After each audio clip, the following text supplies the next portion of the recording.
Fala, galerinha da física. Aqui quem está falando é o Fernando Augusto, do canal Física de Altas Energias. E hoje eu estou gravando mais um vídeo aqui para a equipe Potato, a melhor equipe de física. Estão chegando aí as nossas provas, entendeu? E para que a nossa aula de quarta-feira seja só um resumo e a gente possa focar ali em questões de provas, o que eu resolvi fazer aqui é simplesmente a gente dar essa parte finalzinha do assunto antecipadamente, tá? Então vamos lá, pessoal. A gente vai fazer agora uma introdução à mecânica dos fluidos, tá? Na aula passada a gente estudou o que eram fluidos, certo? No qual a gente caracterizou como sendo gases e líquidos, tá? E tinham lá suas características que impediam que o sólido fosse considerado um fluido. E para a gente fazer o nosso estudo aqui, que envolve, por exemplo, equação da continuidade e equação de Bernoulli, ou seja, mais voltado para essa parte de dinâmica propriamente dito ali dos fluidos, a gente vai fazer o quê? A gente vai precisar utilizar como base para isso um dito fluido ideal, certo? Um fluido ideal. Praticamente não existe um fluido ideal perfeito, tá? Mas a gente pode fazer uma boa aproximação com esse fluido ideal de acordo com o que a gente queira trabalhar, certo? Então a água poderia ser um exemplo de um fluido muito próximo do fluido ideal. A maioria das coisas que a gente vai ver é relacionada aqui à água escoando dentro de um determinado recipiente, ou canos, dutos, etc. Tá? Então, tem uma série de características que a gente vai determinar o fluido ideal, e a primeira delas é o fato desse fluido ser incompressível. Ou seja, a gente sabe que a água ali, sem qualquer variação de pressão, de temperatura, ela é basicamente compressível. Ou seja, ao aplicar uma força sobre ela, essa força se propaga completamente, tá? Sem alterar o seu volume ali, tá? Ou seja, você aperta aqui, faz com que ele vá e se expanda para outra região. O seu volume não altera, o seu volume fica fixo dentro daquele critério, tá? É claro que existem casos com variação de temperatura e de pressão que a água pode sim variar o seu volume, mas essa variação é muito pequena e são condições extremas. Por exemplo, abaixo de 1.000 metros ali até 1.000 metros no oceano, existe uma pequena variação de densidade e de volume dele. A partir daquilo dali até fica constante isso, tá? Então, só que com esse termo daqui, a incompressibilidade, a gente já sabe que gases não podem entrar nessa ideia de um fluido ideal. Por quê? Porque o gás ele é extremamente compressível, tá? É, é extremamente compressível, ficou até estranho. Ou seja, você pode comprimir ele de diversas maneiras, tá? Então, novamente aqui só mencionando, a temperatura e a densidade são constantes desse fluido. Ele é dito estacionário. Quando a gente pensa numa coisa estacionária, significa que ela não está se alterando com o tempo. Ou seja, sua velocidade e sua pressão não pode, não dependem do tempo. E aqui tem uma coisa que tem que se destacar. Engraçada não, tem que se destacar. Quando a gente fala com uma equação estacionária e de que ela não vinha depender do tempo, a gente pode ser levado a acreditar que ela é constante em todo o espaço. Não é isso. A gente está falando para pontos específicos. Então, se você medir a pressão e a velocidade em um determinado ponto, certo? Passar um tempo e você voltar a fazer a medida, você vai encontrar a mesma pressão e a mesma velocidade. Ou seja, no ponto A ali, a pressão é sempre tanto e a velocidade é tanto. Isso não altera. É isso que quer dizer que é estacionário. Mas não quer dizer que ela seja igual à pressão e à velocidade no item B. Muito pelo contrário, a gente vai ver aqui que a gente vai ver problemas como a equação de Bernoulli, que a gente tem uma espécie de estrangulamento de um duto, que justamente o que ocorre é a variação de pressão e a variação de velocidade. Porém, em cada ponto, ela não se altera, tá? O fluxo, ele vai ser dito laminar, tá? O que é que vem a ser um fluxo laminar? Um fluxo laminar é um fluxo bonitinho, tá? Certinho, ele vai ter a sua direção, ele não vai ser caótico. Então aqui a gente tem um exemplo de um fluxo que é laminar e o outro que é turbulento. O fluxo turbulento, vocês vão notar aqui, embora eu vou definir linha de fluxo mais para frente, certo? Mas você note que ele perde essa característica da linha de fluxo, tá? Ela está completamente perdida aqui. A linha de fluxo é um ente do fluxo ali. Na verdade, ele é um pequeno volume que mantém a sua integralidade durante o tempo, tá? Ou seja, note que o seguinte aqui, ó, se a gente observar esse fluxo aqui, essa linha daqui, ela vai permanecer constante ao longo da trajetória. E já nesse fluxo turbulento aqui, ó, ela perde essa característica. Note que ele está irregular, mas ele não está rotacional. Porque um dos itens que a gente vai ver agora é justamente o fato dele ser irrotacional. O fluxo, ele não pode ser rotacional, tá? E o que isso quer dizer para a gente, que ele não pode ser rotacional? Que ele, ao longo de um caminho, ele não pode ser fechado, tá? Existe uma definição para isso, que é o seguinte aqui, ó. O fluxo, ele é dito, eu vou botar aqui em vermelho, ele é dito rotacional, certo? Irrotacional, perdão, se a integral de V ao longo de um caminho dl, certo, for igual a zero. Ou seja, se eu pegar aqui um determinado dlzinho aqui, ó, nesse ponto aqui, tá? Ó, ao longo desse caminho, e eu integro isso aqui entre V e dl, isso vai dar zero. Ao passo que se eu fizer essa medida aqui, certo? Aqui a gente nota que vai ser diferente de zero, tá? Existe uma maneira mais prática, melhor, de você encontrar se um fluxo é ou não é rotacional ao longo da trajetória. E como é que a gente faz isso? A gente usa o rotacional, a definiçãozinha de rotacional, ou seja, o rotacional nabla, certo? De um determinado de um rotacional de uma determinada função velocidade, tá? Ele vai ser igual ao vetor nulo, certo? Se por acaso ele não for rotacional, ou então ele vai ser diferente do vetor nulo se ele for rotacional.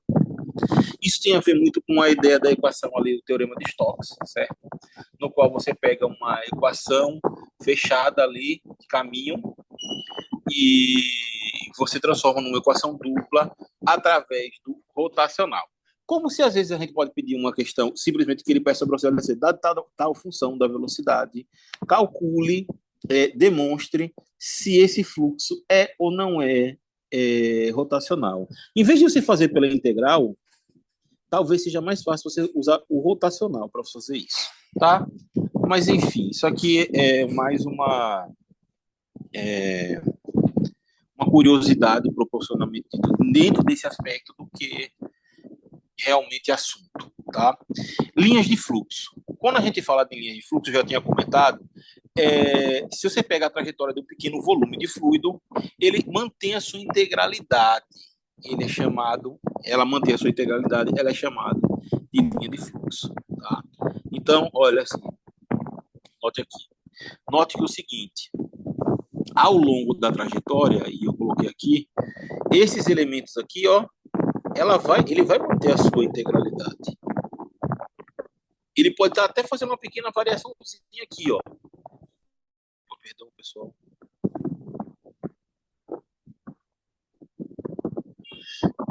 Desculpe. Ele pode estar até fazendo uma pequena variaçãozinha aqui. Mas note que essa variação é simplesmente devido a estar passando próximo do anteparo. Você vê que essas linhas não estão se cruzando, certo? Não está transformando em turbulento. Ele volta a se estabilizar. Note que aqui, quando eles passam pelo anteparo, pode ser um cilindro aqui que está atrapalhando o fluxo de água. essa linha continua seguindo a sua trajetória, ou seja, ela mantém a sua integralidade. Se ela mantém a sua integralidade, é porque ela é uma linha de fluxo, certo? É basicamente isso, é só uma definição da gente ver. Até porque é muito difícil a gente tentar ali marcar um volume, uma pequena linha dentro de um fluido, né? É, o fluxo, ele é dito laminar, certo? O fluxo ideal, ele é dito laminar. Como o fluxo ele é dito laminar, significa o quê? Que as linhas dele não se cruzam, tá? Então aqui, ó, esse aqui é um fluxo laminar, tá? E por fim, a gente vai falar sobre viscosidade, porque um fluido que é dito ideal, ele não possui viscosidade. E viscosidade tem a ver com o atrito da água com as paredes, ou seja, tem a ver ali com é o equivalente do coeficiente de atrito dinâmico para a lei de Newton, certo? Ali para um determinado corpo.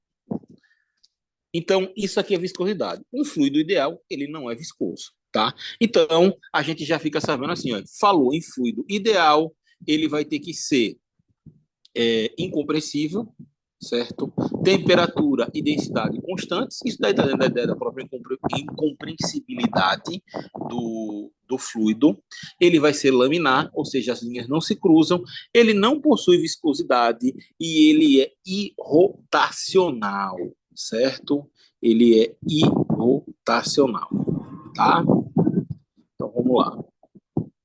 Com isso daqui em mente, certo? A gente vai passar agora simplesmente a ver umas ideias aqui. Fluxo de massa.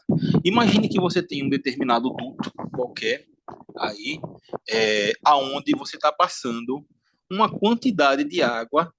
Esse duto, se a gente fizer uma medida aqui, intervalo Tzinho, ó, T, eu vou ter um volume que vai estar passando por essa seção de área A aí, e ele vai possuir uma velocidade V, tá?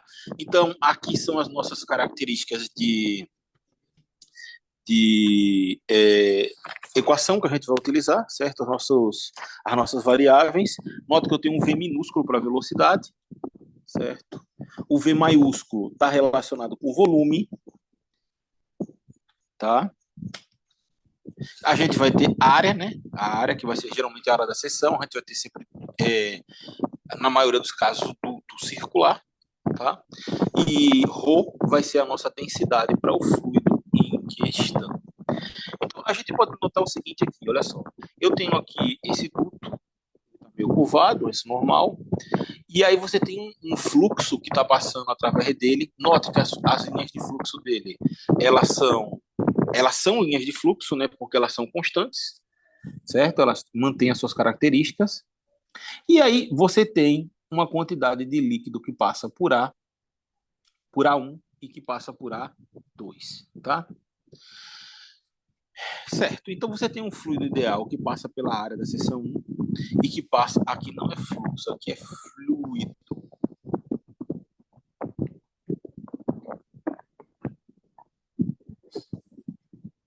Que passa pela área de 1 e 2. E aí isso vai gerar uma espécie de vazão. Eu botei vazão aqui entre aspas, porque a gente vai ver mais para frente a definição de vazão. Só que essa vazão aqui pode ser dita uma vazão em massa. Então eu vou chamar isso aqui de vazão em massa. Eu vou colocar aqui, ó, em massa. Por enquanto, que atravessa as duas. Essas seções ali diárias, elas são as mesmas. Então, imagine, a massa que está passando em a massa 1 que está passando na área 1 e a massa 2 que está passando na área 2, para o mesmo intervalo de tempo, elas são o quê? Elas são iguais. Ou seja, aqui a gente pode dizer simplesmente aqui, ó, que o quê? Que essas vazões, elas são iguais, tá? E de maneira que a gente pode escrever isso aqui, olha só. Eu sei que a vazão Q1, que é igual a massa 1 sobre T, é igual a massa 2 sobre T, que é igual a Q2. Tá aqui. Essa é a nossa relação. certo? Só que ali, aqueles dutos, eles têm ali a mesma área e tudo, fica uma coisa meio óbvia, né? Tá?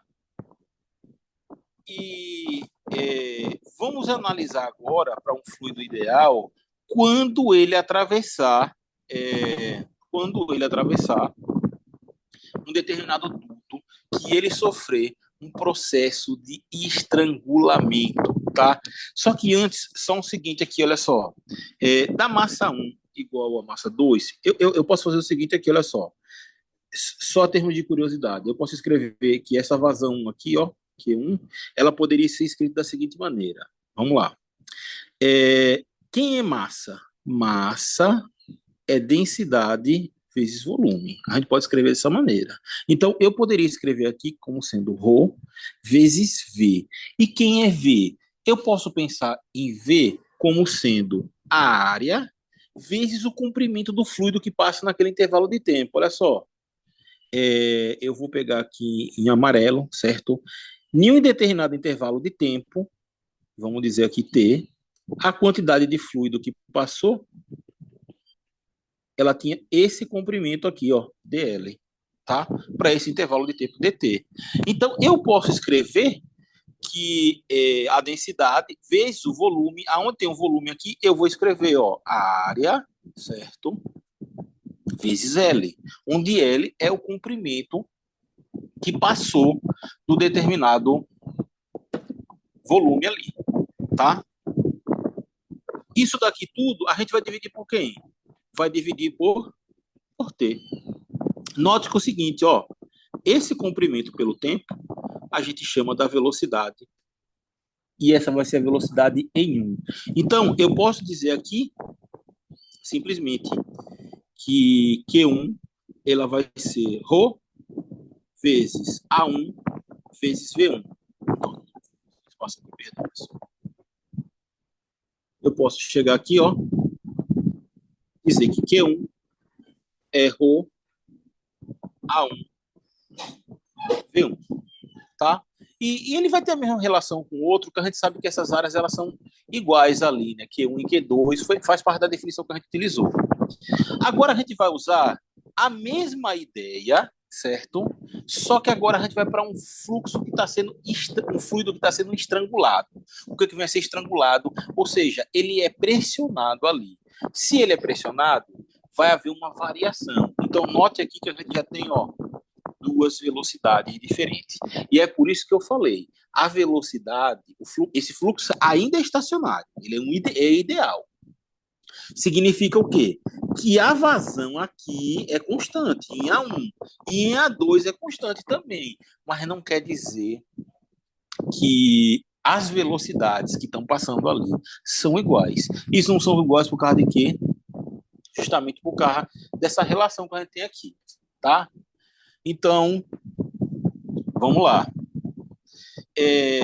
Para a gente fazer essa relação daqui, o que a gente tem que fazer aqui é o seguinte, olha só, se não há torneiras ou vazamentos, então a vazão é a mesma, ou seja, vai ficar aquilo dali constante, certo? Então eu poderia chegar aqui e escrever, olha só, que Q1 é igual a Q2, tá? Q1 é igual a Q2, e a gente sabe o quê? Q1 vai ser ρ1, que a gente já tinha encontrado ali em cima, vezes a área 1, vezes a velocidade 1. Isso aqui vai ser igual a Q2. Só para a gente separar aqui, eu vou botar Q2 em amarelo, tá?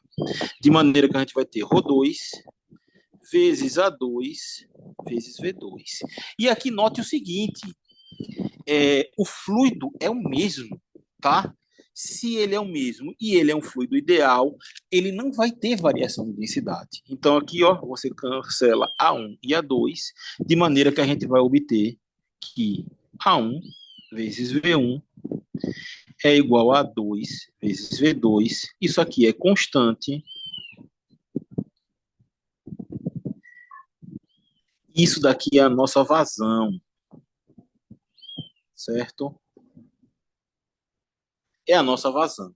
Por isso que eu defini aquilo dali como vazão em massa, por causa que a gente tem aqui o quê? É a velocidade do líquido, do fluido passando pela área. Essa aqui vai ser a nossa vazão. Essa aqui é a chamada equação da continuidade, tá? É uma equação simples de se trabalhar, tá? Com fluido ideal, as questões são bem simples de se resolver. Não tem nenhum problema relacionado com isso. Ok, pessoal? Então, note o seguinte: por haver uma variação da velocidade, não significa que o fluido deixou de ser estacionário. Apenas o que ele está dizendo para a gente é que esse fluido ele mantém a sua velocidade, sua pressão em um determinado ponto. Ok?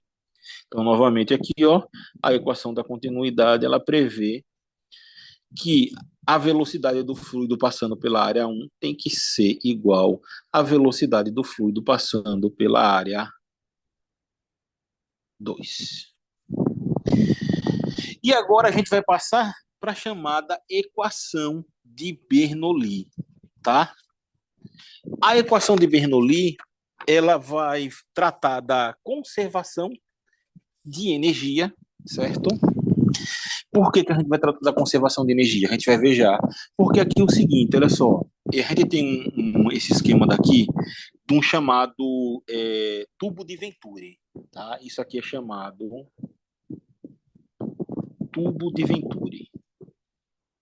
Tubo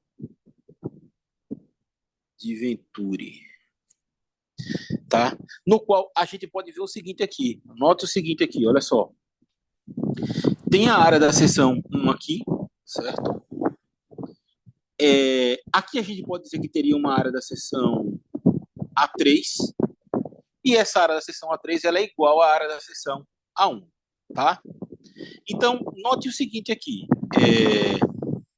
A velocidade que está passando em 1 aqui, ela é a mesma que está passando em 3, tá? E tem a velocidade de 2 que é diferente. E aí, olha só, olha a pressão. Olha a pressão. A pressão em 1, ela é maior ou ela é menor do que a pressão em 2? A gente já viu lá em hidrostática, certo? Que quem tem maior altura da coluna tem menor pressão. Então, a pressão em 1 é maior do que a pressão em 2. De maneira que a gente pode resumir isso daqui da seguinte maneira, olha só. Ó, eu posso dizer aqui que a pressão em 1, tá?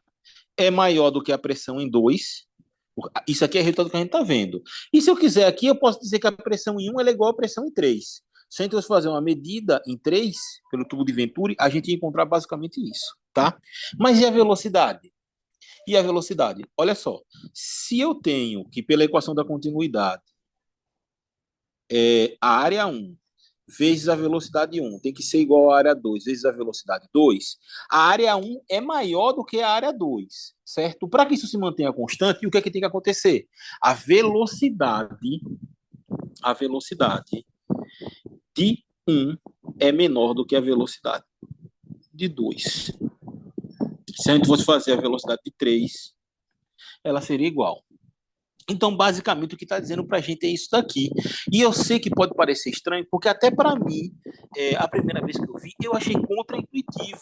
A gente pensa o quê? Pressão é força sobre área. Então, eu quero imaginar que uma área menor, ele vai ter maior pressão. Não, é o contrário. Ele vai ter maior pressão. Isso daí está relacionado justamente com a necessidade de você impulsionar o movimento, ou seja, de aumentar a velocidade. Quando a gente deduzir aqui a equação de Bernoulli, a gente vai ver como é que isso fica claro. E isso daqui está relacionado justamente aqui, quando a gente falou daqui, ó, da conservação de energia, tá? Então vamos lá, prosseguindo aqui, ó. A equação da continuidade prevê um conjunto de forças não nulas, tá? Associadas à mudança de velocidade, é o que eu acabei de comentar. Só que isso é um resultado qualitativo. A gente está vendo ali, a gente faz aquela medida e tudo, mas a gente precisa quantizar isso. De que maneira é que a gente vai quantizar essa questão? Para isso, a gente vai usar conservação de energia. Tá? Então, a gente vai pensar aqui justamente, olha só. Note o seguinte aqui, você tem um fluido que sofre um estrangulamento, um fluido aqui, ó, ele é estrangulado, certo?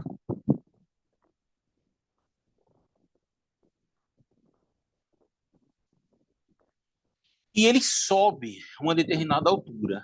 Ou seja, ele vai ter aqui um trabalho que é necessário realizar para que você eleve esse fluido de uma determinada altura menor para uma altura maior.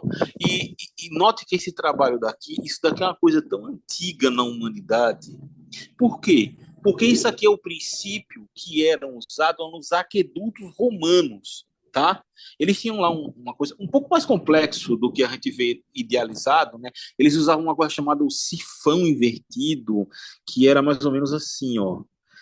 A água ela era represada aqui, tinha um furinho no sifão, isso aqui aumentava a velocidade da água, entendeu? E aí, por meio desse processo, ele conseguia subir montanhas.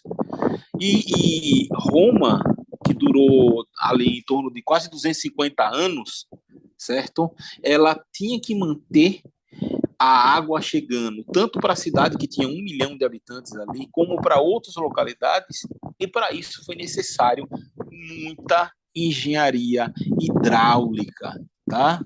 Então vamos lá. Existe um trabalho necessário para fazer isso. Quem é trabalho? Trabalho é força vezes deslocamento. Então, como é que vai ficar aqui a força ligada para que a gente eleve o, esse corpo 1 aqui, ó? Note o seguinte: esse corpo 1 está recebendo uma pressão P1 aqui na área 1 positivo. Então, essa força vai ser pressão, certo? P1 vezes a área 1, tá? Isso daqui, ó, o deslocamento que ele está fazendo para essa pressão, para essa força D, vai ser simplesmente. Quem é a nossa definição de deslocamento? Deslocamento é a velocidade no tempo, tá? Então isso aqui vai ser, ó, V1 vezes quem? Vezes dt. Lembrando que o intervalo de tempo que a gente trabalha é o mesmo, tá? Então vamos lá. Como é que fica para P2? Para P2 vai ser a mesma coisa para 2. Só que o seguinte, note que a pressão ela é contrária ao movimento. Existe uma resistência a esse movimento. Então, eu posso dizer aqui que aqui fica menos P2A2 V2 vezes dt. Tá? Tá aqui. Simplesmente isso. E aqui me permite escrever o seguinte, olha só. Se eu quiser o trabalho total, para fazer essa suspensão da água aqui, como é que eu vou escrever? O meu trabalho total, certo? Ele vai ser o trabalho de 1 mais o trabalho de 2. Isso daqui vai ser igual a quem? Vai ser igual a P1, já vou separando direto, olha só. P1 menos P2, tá? Aí isso aqui vai ficar quem, ó? Note que o seguinte, essa relação de velocidade vezes o intervalo de tempo, ela se dá quase como uma constante, tá? Então, a gente pode escrever, eu vou escrever tudo em separado, peraí, tá? O que eu quero dizer é o seguinte aqui, olha só, eu tenho W1, de maneira que meu W1 é P1 vezes, aí vamos lá, isso aqui vai ficar, ó, P1 vezes, eu vou abrir parênteses aqui, A1 V1 dt, é isso. W2 é igual a P2 A2 vezes V2 dt. E aí a gente sabe o quê? A gente sabe pela definição da própria equação da continuidade que isso daqui tem que ser constante, certo? A equação da continuidade diz que A1V1 tem que ser igual a 2V2, tá? De maneira que, como elas têm que ser aqui, ó, constantes, o que é que acontece para a gente? Significa que a gente pode fazer uma aproximação da seguinte maneira aqui, ó. Eu posso escrever que W1, certo? W1, ele pode ser P1 A vezes V. Essa relação ela é aproximadamente a mesma, certo? A vezes V, dt, A vezes V, dt, certo? E para W2, a gente tem P2A vezes V dt. É isso aqui. Então, quando eu pego ali que o trabalho total é W1 mais W2, isso aqui diz para mim que eu tenho, ó, P1 menos P2, aí bota em evidência quem tem ali, A vezes V dt. Então, tá aqui, ó, eu escrevo isso daqui. E o que, que a gente sabe agora relacionado com isso? A gente sabe o seguinte, olha só, esse fluido, ele é ideal e tem várias características, que são, a gente sabe lá, olha, ele é incompressível, ele é irrotacional, ele é laminar, certo? E ele não possui viscosidade. Se ele não tem viscosidade, ele não tem dissipação, tá? Se ele não tem dissipação, ele vai ter conservação. E aí a gente sabe o seguinte, ó, trabalho total, ele vai ser igual a quem? Vai ser igual às energias envolvidas. Quem são essas variações de energia? Energia cinética mais a energia potencial, tá? E aí como é que fica isso daqui? Como é que a gente sabe como é a nossa energia potencial? A energia potencial está relacionada com altura, tá? Então vou escrever aqui, ó, delta U vai ser mg vezes ΔH. Uma ΔH pode ser essa variação de altura aqui, H mesmo, tá? E a nossa energia cinética? A nossa energia cinética, energia aqui, cinética, eu poderia ter botado D de K, né? Mas vamos lá. Ela está relacionada com quem? Está relacionado com meio de M vezes... Aí como é que fica isso daqui? Vai ficar NV. Aí a gente pode fazer isso aqui, ó. V1 ao quadrado menos V2 ao quadrado. Note que se eu tenho massa aqui, eu posso escrever esse ΔE aqui como sendo o quê? Pode ser meio de onde tem M, a gente pode escrever ρ, certo? ρ vezes volume. Eu poderia dividir isso. Não, eu poderia fazer o contrário. Eu podia dividir isso daqui pelo tempo e encontrar ali a relação de massa, que seria ρ vezes a área vezes a velocidade. Poderia a gente fazer dessa maneira, tá? A velocidade ali mais geral, V1 ao quadrado menos V2 ao quadrado, tá? E note que o seguinte aqui, ó, o mesmo a gente pode fazer para MH aqui, eu dividindo por dt, certo? Isso aqui ficaria igual ao que? Seria igual a ρ AV, ρ AV, certo? Aí fica quem? G e essa diferença ΔH, tá? Então, vamos escrever tudo isso daqui numa equação só. Isso aqui vai ficar o seguinte, ó, eu posso dizer que fica P1 menos P2 V, eu vou botar V vezes A, certo? V vezes A, quem? dt. Isso aqui vai ser igual, ó, como é que fica lá? Eu poderia dizer que vai ficar igual, cadê? Perdão, pessoal. Isso aqui fica mg ΔH mais m V1 ao quadrado menos V2 ao quadrado. E o espaço ficou curto aqui. Por que eu estou fazendo isso? Eu vou dividir esse dt para o lado de lá agora, de maneira que quando eu dividir esse dt, vai ficar o que aqui? Vai ficar P1 menos P2. Isso aqui vai ficar V vezes A igual. Aí no lugar da massa, a gente vai colocar ali o quê? ρ vezes A vezes V vezes G mais quem? No lugar da massa, a gente coloca ali da mesma maneira, fica como? Fica ρ vezes A, e agora vezes V, abre parênteses, isso aqui é sobre 2, né? Isso aqui é sobre 2, isso aqui é sobre 2, abre parênteses, a gente vai ter isso aqui o quê? V1 ao quadrado menos V2 ao quadrado. Pronto. E agora a gente pode simplesmente chegar aqui, pessoal, olha só, V de A e V de A corta, sobrou, ficou faltando aqui, pessoal, o seguinte, ΔH aqui, tá?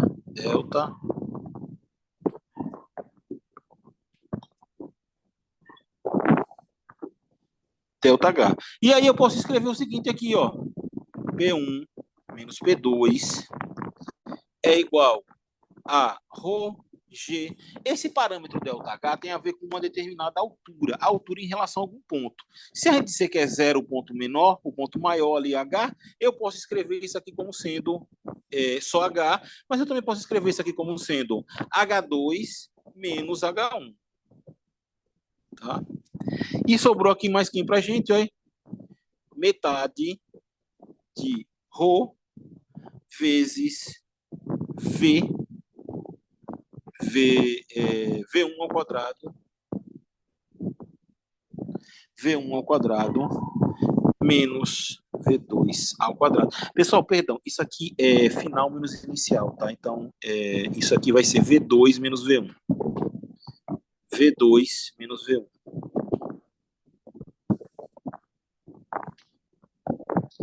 V2 menos V1. Tá? De maneira que a gente pode aqui simplesmente distribuir isso daqui, e eu vou encontrar o seguinte aqui, olha só. Eu posso fazer aqui, olha só, vai ficar, olha só. Eu posso escrever P1 menos P2 sobre ρ é igual a G de H2 menos H1 mais meio, e aqui, ó, abre parênteses, V2 ao quadrado menos V1 ao quadrado. Eu posso simplesmente separar essa equação aqui, que eu posso escrever o seguinte, ó, P1 sobre ρ, H1 está negativo, passa logo para positivo, então vai ficar mais GH, certo? Mais meio de V1 ao quadrado. Isso aqui vai ser igual a P2 sobre ρ, mais GH, aqui H1, aqui H2, mais meio de V2 ao quadrado. Isso daqui tudo é igual ao quê, pessoal? É igual a uma constante, tá? Então, essa aqui é a chamada equação de Bernoulli. E essa equação de Bernoulli, ela é que diz que isso daí é constante. E é por isso que quando a gente tem ali, numa determinada altura igual, que nem o problema que a gente estava vendo, se você estrangula, a velocidade aumenta, certo? A velocidade aumenta. Se a velocidade aumenta, para que mantenha isso aqui constante, a pressão tem que diminuir. E é por isso. E aqui a gente resolve aquela ideia que era uma ideia um pouco contra-intuitiva, tá? Então, era só isso que eu queria mencionar aqui, pessoal.